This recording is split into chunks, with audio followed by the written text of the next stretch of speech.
savez, notre président a l'habitude de dire que donc l'heure des politiques a sonné maintenant. Il faut qu'il se lève. Tout ce monde-là qui dit qu'il est avec la transition, là, il faut qu'ils battent leur tambour. Les gens discutaient entre... Quelqu'un disait si ces projets de constitution échouent. Moi, je suis en train de voir est-ce que c'est à 75 ou 90%. C'est dans ça là qu'il faut débattre. Et ça dépend des politiques. Ce sont les politiques qui doivent expliquer. Vous savez, la même chose en politique, quand Brahma le dit et Lassana le dit, souvent c'est différent, les éléments de langage. C'est ça le rôle des politiques, effectivement. C'est de pouvoir, en fonction des cibles, dire ce que les gens savent déjà ou ce qu'ils ne connaissent pas, vous leur expliquer.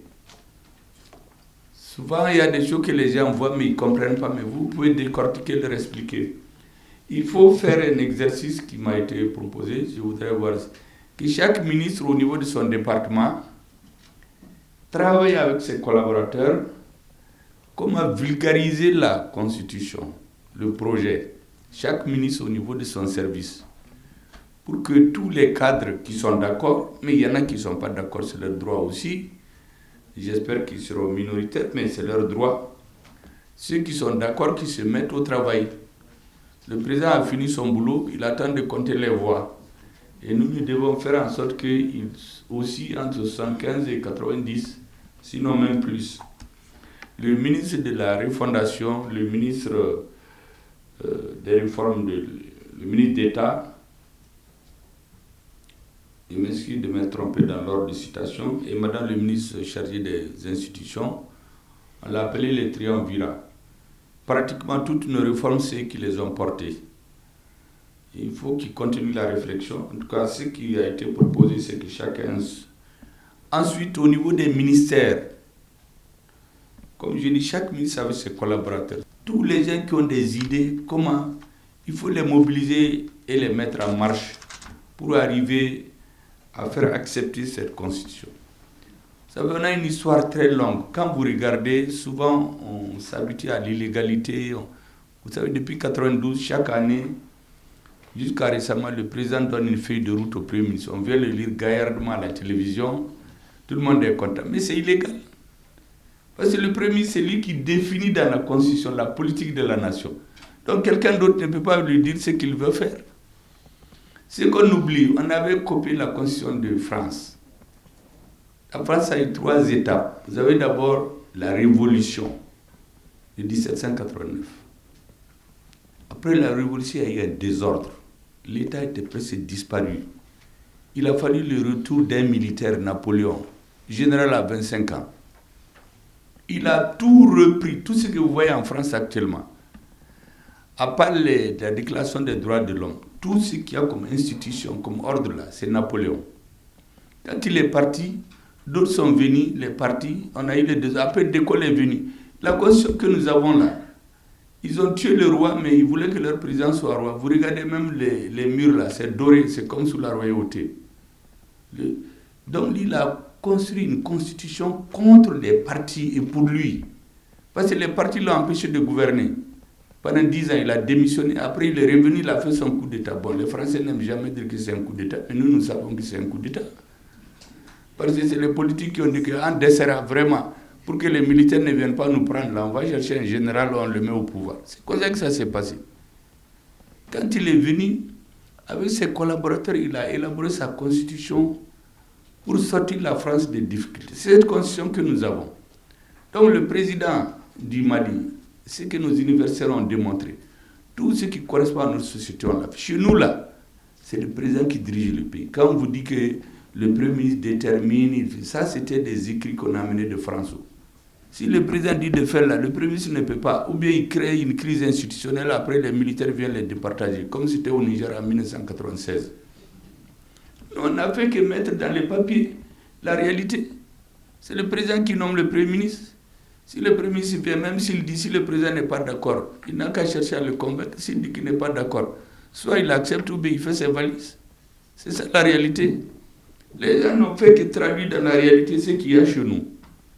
Il y a d'autres propositions. Donc, il faut qu'au niveau de chaque ministère, vous utilisez tout le potentiel de vos cadres. Comment faire pour que le maximum des Maliens acceptent cette constitution? Donc, les éléments de langage doivent être élaborés pour que tout ce qui peut choquer nos populations, on ne le dit pas. Et ils ont fait c'est des procès d'université, ce n'est pas des hommes politiques. À un moment donné, vous savez, on envoie les techniciens expliquer les textes. Si vous regardez à la télé, là, personne ne regarde. Parce que le technicien il est comme il donne un cours. Et quand le politique vient là, dès qu'il vient, son habillement, il harangue les foules, les gens commencent à lui faire beaucoup attention à lui. Tout ce qu'il dit, les gens acceptent.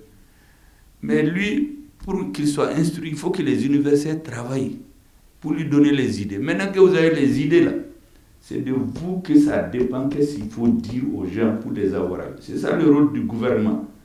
C'est pourquoi j'ai dit au président qu'il peut aller dormir tranquillement maintenant, il a fini son travail, les autres vont nous croiser sur leur chemin.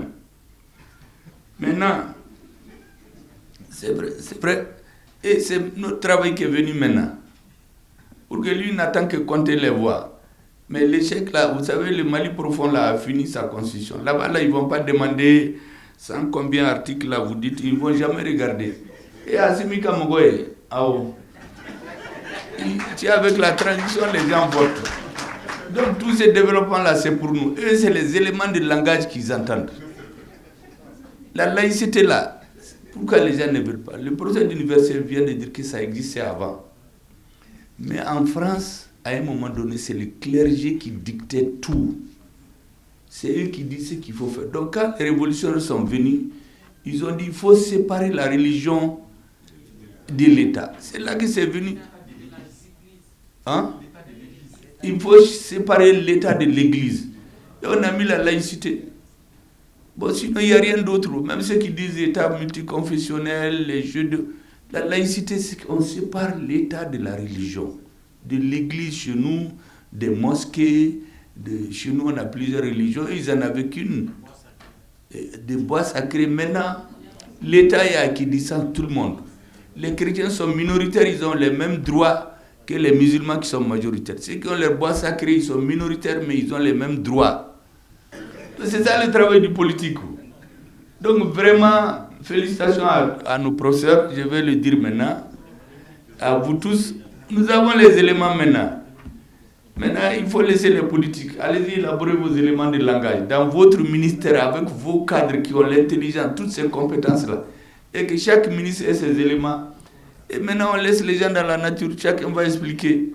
Et vous reviendrez avec vos chiffres pour que le président se réveille très bien le moment venu. Tout le reste là, c'est de là. Maintenant, ceux qui ont des réserves de fonds, communiquez-les, nous allons les donner au président. Il est le seul qui peut dire j'enlève cette virgule. Parce que la Constitution, c'est lui qui présente au peuple. Mais nous le défendons comme tel. C'est-à-dire, si quelqu'un a des réserves de fonds, on lui donne, il lit, s'il est d'accord, il dit qu'il est d'accord. S'il n'est pas d'accord, il laisse en l'état. Parce que la loi ne donne pas à tout le monde la possibilité d'aller. Vous savez, quand De Gaulle et Napoléon ont fait leur constitution, ils n'ont pas réuni le comité d'Assimi Goïta là, 2 comités. Napoléon a concentré tous les pouvoirs dans ses mains et il s'est nommé le premier consul de France. Personne ne pouvait dire, il a donné 3 consuls, mais les autres là, c'était les noms seulement. Mais c'est lui qui décidait. De Gaulle aussi, quand il est venu, il n'a pas réuni tous les Français. Il a réuni ses fidèles, il a fait sa constitution. Ceux qui n'étaient pas contents en Conti, ils ont parlé. De Gaulle a fait, Mitterrand a même fait un livre, le coup d'État permanent. Il dit que chez eux, chaque fois que tu viens au pouvoir, il faut faire un coup d'État. Mais quand il est devenu président, on lui a dit pourquoi il ne change pas la constitution. Il dit que ça lui convient. C'est ce qu'il a dit. Mais au moment de le faire, là, De Gaulle n'a pas demandé. Parce que s'il demandait les partis, là, ils allaient dire qu'ils ne sont pas d'accord. Il a sorti, il dit au peuple français, voici ce que je veux pour vous. Allons-y au vote. Mais c'est à peu près ce que notre président fait, sauf que lui, il a créé des commissions pour parler avec tout le monde, ceux qui sont contre lui, ceux qui sont avec lui. Les autres n'ont pas fait ça. Hein. Quand Napoléon a mis les révolutionnaires en prison, là, il ne les a pas demandé leur avis. Hein. Quand De Gaulle aussi est venu, il n'a pas demandé l'avis de ceux qui ont combattu avec Hitler. Il a fait ce que lui veut. Nous, notre président a appelé les gens qui disent qu'ils sont contre. Il dit, mais quel est votre avis? Donc nous, on a tous les éléments pour faire partie de l'école. Maintenant, ça dépend des hommes et des femmes. Les postes là, c'est les hommes qui les remplissent. C'est à vous maintenant, avec vos cadres, de faire en sorte que haut la main, le président se lève un matin très content parce que haut la main, le peuple malien l'a approuvé.